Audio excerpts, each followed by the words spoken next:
So hello বন্ধুরা, welcome to my নতুন blog.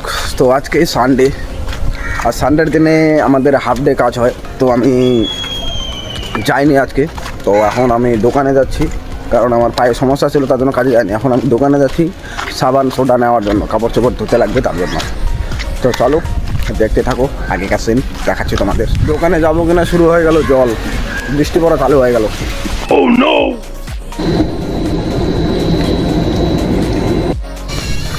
ঠিক আবহাওয়াটা সেরকম নেই, সিমসিমভাবে বৃষ্টি হতেই চলেছে। আর আমি কনস্ট্রাকশন সাইড থেকে বাইরে বেরিয়ে গেছি, ওইদিকে দোকানে যাব সাবান সোডা সাবান নেওয়ার জন্য।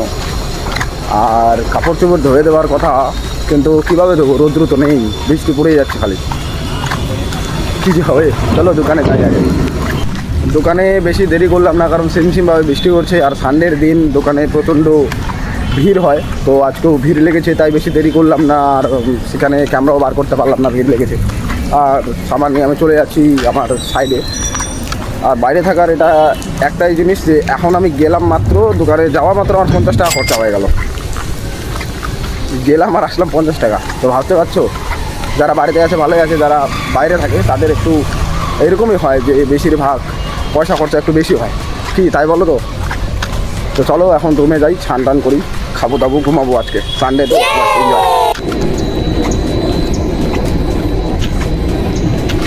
এই জিনিসটা কি বন্ধুরা তোমরা জানো? একটু জানলে কমেন্টে বলো। এই জিনিসটা আমি আজকে নতুন দেখলাম, কি সেটা জানি না, কিন্তু জিনিসটা একটু হ্যাডার মতো লাগতেছে, এ জানে কি হয়। সো বন্ধুরা, এখন আমি স্নান টান করে রেডি হয়ে বাইরে বসে আছি, একটু আবহাওয়ার মজা নিচ্ছি, কারণ ভেতরটা একটু গরম করছে, বাইরে একটু বসে আছি।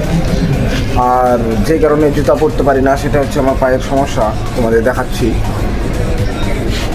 এই যে দেখতে পাচ্ছ, এই জায়গাটা বেশি লাল, আর আঙুলগুলো মানে লাল হয়ে গেছে বেশি।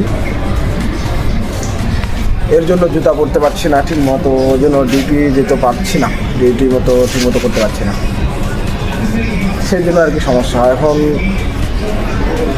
বসে আছি, ওয়েট করছি, আরাম করছি। আর বিকালবেলা মার্কেট যেতে হবে, কিছু খাওয়ার দাওয়ার ঘোরাফেরা একটু করতে হবে।